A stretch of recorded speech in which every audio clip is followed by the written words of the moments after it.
ನೀವು ಯಾವಾಗ್ಲಾದ್ರೂ ಯಾರನ್ನಾದ್ರೂ ಮೀಟ್ ಮಾಡಿದಾಗ ಅಥವಾ ಯಾವ್ದಾದ್ರೂ ಒಂದು ರೂಮ್ ಒಳಗಡೆ ಎಂಟ್ರಿ ಕೊಟ್ಟಾಗ ಜನ ನಿಮ್ಮಲ್ಲಿ ಫಸ್ಟ್ ಯಾವ ವಿಷಯನ ನೋಟ್ ಮಾಡ್ತಾರೆ ಅಂತ ನಿಮ್ಗೆ ಗೊತ್ತಾ? ನೀವ್ ಅನ್ಕೋಬಹುದು ನಿಮ್ ಶೂಸ್, ನಿಮ್ ಬಟ್ಟೆ ಅಥವಾ ನಿಮ್ ಮುಖ ಅಂತ. ಆದ್ರೆ ಖಂಡಿತ ಇಲ್ಲ. ಎಲ್ರಿಗಿಂತ ಮುಂಚೆ ಜನ ನೋಟ್ ಮಾಡೋದು ನಿಮ್ ವಾಕಿಂಗ್ ಸ್ಟೈಲ್. ನೀವು ಯಾವ ರೀತಿ ನಡ್ಕೊಂಡ್ ಬರ್ತಿದ್ದೀರಾ ಅನ್ನೋದನ್ನೇ ಜನ ಫಸ್ಟ್ ನೋಡ್ತಾರೆ. ಆದ್ರೆ ಒಂದ್ ಸತ್ಯ ಹೇಳ, ಈ ಪ್ರಪಂಚದಲ್ಲಿರೋ 90% ಹೆಚ್ಚು ಜನ ತಪ್ಪು ರೀತಿನಲ್ಲೇ ನಡೀತಾರೆ. ಇದನ್ನ ನೀವು ಸ್ವತಃ ಅಬ್ಸರ್ವ್ ಮಾಡಬಹುದು. ಯಾವ್ದಾದ್ರೂ ಪಬ್ಲಿಕ್ ಪ್ಲೇಸ್ಗೆ ಹೋಗಿ ಜನರ ವಾಕಿಂಗ್ ಸ್ಟೈಲ್ ನೋಡಿ ನಿಮ್ಗೆ ಗೊತ್ತಾಗತ್ತೆ ಅವ್ರ ನಡಿಗೆ ಎಷ್ಟು ಫನ್ನಿ ಆಗಿರುತ್ತೆ ಅಂತ. ಆದ್ರೆ ನೀವು ಯಾವಾಗ್ಲಾದ್ರೂ ಒಬ್ಬ ಗ್ರೇಟ್ ಲೀಡರ್ ನಡೆಯೋದನ್ನ ನೋಡಿದೀರಾ? ಒಬ್ಬ ಮಾಡೆಲ್ ಯಾವ ತರ ವಾಕ್ ಮಾಡ್ತಾರೆ ಅಂತ ಗಮನಿಸಿದೀರಾ? ಅವ್ರ ನಡಿಗೆಯಲ್ಲಿ ಒಂದು ರೇಂಜ್ ಕಾನ್ಫಿಡೆನ್ಸ್ ಇರುತ್ತೆ, ಒಂದು ಕಮಾಂಡ್ ಇರುತ್ತೆ, ಎಂಥವ್ರನ್ನು ಸೆಳೆಯೋ ಎನರ್ಜಿ ಇರುತ್ತೆ.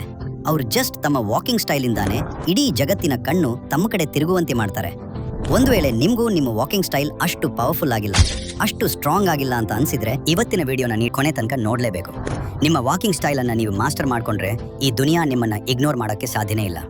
ಇವತ್ತು ನಾನು ನಿಮ್ಗೆ ಅಂಥದ್ದೊಂದು ಫಾರ್ಮುಲಾ ಹೇಳ್ತೀನಿ. ಇದರಿಂದ ನಿಮ್ಮ ನಡಿಗೆ ಕೂಡ ಒಬ್ಬ ರಿಯಲ್ ಲೀಡರ್ ತರ ಚೇಂಜ್ ಆಗುತ್ತೆ. ನಿಮ್ಮ ಕಾನ್ಫಿಡೆನ್ಸ್ ನಿಮ್ಮ ನಡಿಗೆಯಲ್ಲೇ ಕಾಣಿಸುತ್ತೆ. ಹಾಗಾಗಿ ಈ ವಿಡಿಯೋನ ಸ್ವಲ್ಪವೂ ಸ್ಕಿಪ್ ಮಾಡೋ ತಪ್ಪು ಮಾಡಬೇಡಿ. ನಂಬರ್ 1, ನಿಮ್ಮ ಪೋಸ್ಟರ್. ತುಂಬಾ ಜನ ನಡೆಯುವಾಗ ಹೆಂಗೆ ನಡೀತಾರೆ ಅಂದ್ರೆ ಯಾವುದೋ ಕಾಯಿಲೆ ಬಂದಿರೋ ರೋಗಿ ತರ ನಡೀತಾರೆ. ಅವರ ಬಾಡಿ ಪೋಸ್ಟರ್ ಎಷ್ಟು ಕೆಟ್ಟದಾಗಿರುತ್ತೆ ಅಂದ್ರೆ ಫುಲ್ ಬೆಂಡ್ ಆಗಿ ನಡೀತಾರೆ. ಈ ತರ ನಡುಮಡು ಬಗ್ಗಿಸಿ ನಡೆಯೋದು ನಿಮ್ಮನ್ನ ಅಂಡರ್ ಕಾನ್ಫಿಡೆಂಟ್ ಆಗಿ ತೋರಿಸುತ್ತೆ. ಅದಕ್ಕೆ ನಿಮ್ಮ ಪೋಸ್ಟರ್ನ ಮೊದಲು ಸರಿ ಮಾಡ್ಕೊಳ್ಳಿ. ನೇರವಾಗಿ ನಿಲ್ಲಿ, ಸ್ಟ್ರೇಟ್ ಆಗಿ ವಾಕ್ ಮಾಡಿ. ನಿಮ್ಮ ಸೊಂಟ ಮತ್ತು ಹೆಗಲನ್ನ ಬಗ್ಗಿಸಿಕೊಂಡು ಯಾವತ್ತೂ ನಡಿಬೇಡಿ. ನೀವು ಬಾಡಿ ಬಗ್ಗಿಸಿ ನಡೆದ್ರೆ ನಿಮ್ಮಲ್ಲಿ ಎನರ್ಜಿ ಇಲ್ಲ, ನೀವೊಬ್ಬ ವೀಕ್ ಇನ್ಸಾನ್ ಅನ್ನೋ ತರ ಕಾಣಿಸ್ತೀರಾ. ನಮ್ಮ ಏರಿಯಾದಲ್ಲಿ ಆಕಾಶ್ ಅಂತ ಒಬ್ಬ ಹುಡುಗ ಇದ್ದಾನೆ. ಅವನು ನಡೆಯುವಾಗ ಅವನ ಬಾಡಿ ಪೋಸ್ಟರ್ ಎಷ್ಟು ಕೆಟ್ಟದಾಗಿರುತ್ತೆ ಅಂದ್ರೆ ಅವನನ್ನ ನೋಡಿ ಜನ ನಗ್ತಾರೆ. ಅವನ ಹಿಂದೆ ಅವನ ವಾಕಿಂಗ್ ಸ್ಟೈಲ್ನ ಕಾಪಿ ಮಾಡಿ ಕಾಲಿಡ್ತಾರೆ. ನಿಮ್ಮ ಪೋಸ್ಟರ್ ನೀವು ಸರಿ ಮಾಡ್ಕೊಳ್ಳಿಲ್ಲ ಅಂದ್ರೆ ನಾಳೆ ನಿಮ್ಮ ಸ್ಥಿತಿನೂ ಇದೇ ಆಗ್ಬಹುದು. ನೆನ್ಪಿಟ್ಕೊಳ್ಳಿ. ನಂಬರ್ 2, ತಲೆ ಎತ್ತಿ ನಡೀರಿ. Walk with high head. ಈ ಸ್ಟೆಪ್ನ ತುಂಬಾ ಜನ ಮಿಸ್ ಮಾಡ್ತಾರೆ, ಆದ್ರೆ ಇದು ನಿಮ್ಗೆ ಗೊತ್ತಿರಲೇಬೇಕು. ಜಗತ್ತಿನಲ್ಲಿರೋ ಪ್ರತಿಯೊಬ್ಬ ಪವರ್ಫುಲ್ ಲೀಡರ್ ನಡೆಯುವಾಗ ಅವರ ತಲೆ ಯಾವತ್ತೂ ಎತ್ತಿರುತ್ತೆ. ಅವರು ಯಾವತ್ತೂ ಕಣ್ಣು ತಗ್ಗಿಸಿ ತಲೆ ತಗ್ಗಿಸಿ ನಡೆಯಲ್ಲ. ಕಣ್ಣಲ್ಲಿ ಕಣ್ಣಿಟ್ಟು ಐ ಕಾಂಟ್ಯಾಕ್ಟ್ ಮಾಡೋದನ್ನ ಅವ್ರು ಯಾವತ್ತೂ ಅವಾಯ್ಡ್ ಮಾಡಲ್ಲ. ಆದ್ರೆ ತುಂಬಾ ಜನ ಹೆಂಗೆ ಅಂದ್ರೆ ಎದುರುಗಡೆ ಯಾರಾದ್ರೂ ಬಂದ್ರೆ ತಕ್ಷಣ ಕಣ್ಣು ಕೆಳಗೆ ಮಾಡ್ಕೊಳ್ತಾರೆ. ಬೇರೆಯವ್ರನ್ನ ಫೇಸ್ ಮಾಡಕ್ಕೆ ಅವ್ರಿಗೆ ಆಗಲ್ಲ. ಒಳಗಡೆ ಅಷ್ಟೊಂದು ಶೈನೆಸ್ ಮತ್ತು ಅನ್ಕಂಫರ್ಟಬಲ್ ಫೀಲಿಂಗ್ ಇರುತ್ತೆ.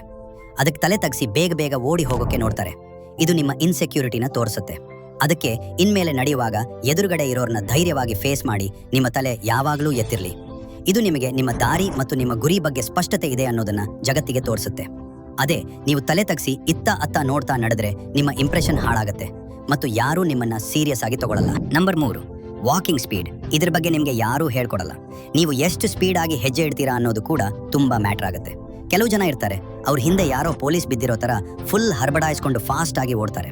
ಇನ್ನು ಕೆಲವು ಜನ ಇರ್ತಾರೆ, ತಮಗೆ ಯಾವುದೇ ಕೆಲಸ ಇಲ್ಲ, ಲೈಫಲ್ಲಿ ಫುಲ್ ಸುಸ್ತಾಗಿ ಹೋಗಿದ್ದಾರೆ ಅನ್ನೋ ತರ ಆಮೆ ತರ ಸ್ಲೋ ಆಗಿ ನಡೀತಾರೆ. ನೀವು ಈ 2 ಸ್ಟೈಲನ್ನ ಅವಾಯ್ಡ್ ಮಾಡಬೇಕು. ತುಂಬಾ ಫಾಸ್ಟ್ ಆಗೂ ಇರಬಾರ್ದು, ತುಂಬಾ ಸ್ಲೋ ಆಗೂ ಇರಬಾರ್ದು. ಒಂದು ಮೀಡಿಯಂ ರೇಂಜ್ ಸ್ಪೀಡ್ ಮೇಂಟೈನ್ ಮಾಡಬೇಕು. ನಿಮ್ಮ ಪ್ರತಿಯೊಂದು ಹೆಜ್ಜೆಯು ನಿಮ್ಮ ಕಂಟ್ರೋಲ್ ಅಲ್ಲಿ ಇರಬೇಕು. ನಿಮ್ಮ ವಾಕಿಂಗ್ ಸ್ಪೀಡ್ ನೋಡಿಯೇ ಜನ ನಿಮ್ಮ ಕ್ಯಾರೆಕ್ಟರ್ನ ಜಡ್ಜ್ ಮಾಡ್ತಾರೆ. Number 4, open hands. ತುಂಬಾ ಜನ ನಡೆಯುವಾಗ ತಮ್ಮ ಕೈಗಳನ್ನ ಕಟ್ಕೊಂಡು ನಡೀತಾರೆ, ಇಲ್ಲಾಂದ್ರೆ 2 ಕೈಗಳನ್ನ ಜೇಬಲ್ಲಿ ಇಟ್ಕೊಂಡು ನಡೀತಾರೆ. ಇದು ನಿಮ್ಮಲ್ಲಿರೋ ಭಯವನ್ನ ಎದ್ದು ಕಾಣುವಂತೆ ಮಾಡುತ್ತೆ. ಯಾರೋ ನಿಮ್ಮನ್ನ ಹೆದರಿಸಿದ್ದಾರೆ ಅನ್ನೋ ತರ ಕಾಣಿಸ್ತೀರಾ. ಆದ್ರೆ ಒಬ್ಬ ರಿಯಲ್ ಲೀಡರ್ ಯಾವತ್ತೂ ಕೈಗಳನ್ನ ಓಪನ್ ಆಗಿರ್ತಾನೆ. ನಡೆಯುವಾಗ ಕೈಗಳು ಫುಲ್ ಆಟಿಟ್ಯೂಡ್ ಜೊತೆ ನ್ಯಾಚುರಲ್ ಆಗಿ ಮೂವ್ ಆಗಬೇಕು. ಹಾಗಂತ ಅತಿಯಾಗಿ ಮೂವ್ ಮಾಡಿ ಫನ್ನಿಯಾಗಿ ಕಾಣಿಸ್ಕೊಳ್ಬೇಡಿ. ಕೈಗಳನ್ನ ಕಂಪ್ಲೀಟ್ ಆಗಿ ಜೇಬಲ್ಲಿ ಇಡೋದನ್ನ ನಿಲ್ಲಿಸಿ. ಒಂದ್ ವೇಳೆ ಸ್ಟೈಲ್ ಮಾಡ್ಬೇಕನ್ಸಿದ್ರೆ ಒಂದು ಕೈ ಜೇಬಲ್ಲಿ ಇಟ್ಟು ಇನ್ನೊಂದು ಕೈಯನ್ನ ಹೊರಗಡೆ ಫ್ರೀ ಆಗ್ಬಿಡಿ. ಇದು ನಿಮ್ಮನ್ನ ಇನ್ನೂ ಅಟ್ರಾಕ್ಟಿವ್ ಆಗಿ ತೋರಿಸುತ್ತೆ. ನಂಬರ್ 5, ಲೀಡರ್ ತರ ಇರಿ.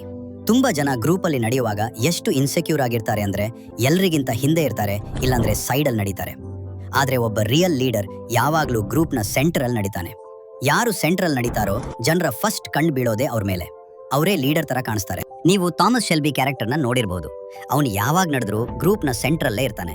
ಗ್ರೂಪಲ್ಲಿ ಯಾರು ಸೆಂಟ್ರಲ್ ಇರ್ತಾರೋ ಅವ್ರಿಗೆ ವ್ಯಾಲ್ಯೂ ಜಾಸ್ತಿ. ನೀವು ಸೈಡಲ್ಲೇ ನಡ್ಕೊಂಡು ಹೋದ್ರೆ ಲೈಫ್ ಲಾಂಗ್ ನಿಮ್ಗೊಂದು ಇಂಪಾರ್ಟೆನ್ಸ್ ಸಿಗಲ್ಲ. ಜಸ್ಟ್ ಒಬ್ಬ ನಾರ್ಮಲ್ ಪರ್ಸನ್ ಆಗಿ ಉಳಿದು ಬಿಡ್ತೀರಾ. ಇನ್ಮೇಲೆ ಗ್ರೂಪಲ್ಲಿ ನಡೆದ್ರೆ ಫುಲ್ ಕಾನ್ಫಿಡೆನ್ಸ್ ಇಂದ ಸೆಂಟ್ರಿಗೆ ಬನ್ನಿ. Number 6, shoulder swing. Powerful leaders ನಡೆಯುವಾಗ ಅವರ ಶೋಲ್ಡರ್ಸ್ ನ್ಯಾಚುರಲ್ ಆಗಿ ಮೂವ್ ಆಗ್ತವೆ. ಇದು ಅವರಿಗೆ ಒಂದು ಮ್ಯಾಸ್ಕ್ಯುಲರ್ ಮತ್ತು ಕಾನ್ಫಿಡೆಂಟ್ ಲುಕ್ ಕೊಡುತ್ತೆ. ನಿಮ್ಮ ವಾಕಿಂಗ್ ಸ್ಟೈಲ್ ಚೆನ್ನಾಗಿ ಮಾಡ್ಕೋಬೇಕಾ? ಹಾಗಿದ್ರೆ ನಿಮ್ಮ ಶೋಲ್ಡರ್ಸ್ನ ಫ್ರೀ ಆಗಿಬಿಡಿ. ಟೆನ್ಷನ್ ಇಲ್ಲದೆ ನ್ಯಾಚುರಲ್ ಆಗಿ ಮೂವ್ ಆಗಲಿ. ಹೆಗಲನ್ನ ಬಿಗಿಯಾಗಿ ಇಟ್ಕೊಂಡು ಮೂವ್ ಆದ್ರೆ ನಿಮ್ಮ ಇಂಪ್ರೆಷನ್ ಹಾಳಾಗುತ್ತೆ. ಶೋಲ್ಡರ್ಸ್ ಫ್ರೀ ಆಗಿಬಿಟ್ಟು ನಡೆದ್ರೆ ನೀವು ಇನ್ನೂ ಕಾನ್ಫಿಡೆಂಟ್ ಆಗಿ ಕಾಣಿಸ್ತೀರಾ. Number 7, heal first. ಇಡೀ ವಿಡಿಯೋದಲ್ಲಿ ಇದು ಅತ್ಯಂತ ಇಂಪಾರ್ಟೆಂಟ್ ಪಾಯಿಂಟ್. ನಿಮ್ಮ ವಾಕಿಂಗ್ ಸ್ಟೈಲ್ ಕಂಪ್ಲೀಟ್ ಆಗಿ ಚೇಂಜ್ ಮಾಡ್ಕೋಬೇಕಂದ್ರೆ ನೀವು ಹೆಜ್ಜೆ ಇಡುವಾಗ ಫಸ್ಟ್ ನಿಮ್ಮ ಹೀಲ್ ನೆಲಕ್ಕೆ ತಾಗಬೇಕು, ಆಮೇಲೆ ಇಡೀ ಪಾದ ಇಡಬೇಕು. ಈ ಒಂದು ಚಿಕ್ಕ ಸ್ಟೆಪ್ ನಿಮ್ಮ ಇಡೀ ನಡಿಗೆಯನ್ನ ಬದಲಾಯಿಸುತ್ತೆ. ಎಲ್ಲ ಪವರ್ಫುಲ್ ಜನ ಇದೇ ರೀತಿ ನಡೀತಾರೆ. ಮತ್ತು ಅವರ ಪಾದಗಳು ಕಂಪ್ಲೀಟ್ ಸ್ಟ್ರೇಟ್ ಆಗಿರ್ತವೆ. ಪಾದಗಳನ್ನ ಅತಿಯಾಗಿ ಹೊರಗಡೆ ಚಾಚುದು ಅಥವಾ ಒಳಗಡೆ ಇಟ್ಕೊಳ್ಳೋದು ಮಾಡಬೇಡಿ. ನೀವು ಯಾವ ಡೈರೆಕ್ಷನ್ಗೆ ಹೋಗ್ತಿದ್ದೀರೋ ನಿಮ್ಮ ಪಾದಗಳು ಅದೇ ಡೈರೆಕ್ಷನ್ಗೆ ಸ್ಟ್ರೇಟ್ ಆಗಿರಲಿ. ಇದು ನಿಮ್ಮ ನಡಿಗೆಗೆ ಒಂದು ಪರ್ಫೆಕ್ಟ್ ರಿದಮ್ ಕೊಡುತ್ತೆ. ನಡೆಯೋದು ಹೆಂಗೆ ಅಂತೂ ಕಲ್ತ್ರಿ, ನಿಮ್ಮ ವಾಕಿಂಗ್ ಸ್ಟೈಲ್ನ ಬೆಸ್ಟ್ ಮಾಡ್ಕೊಂಡ್ರಿ.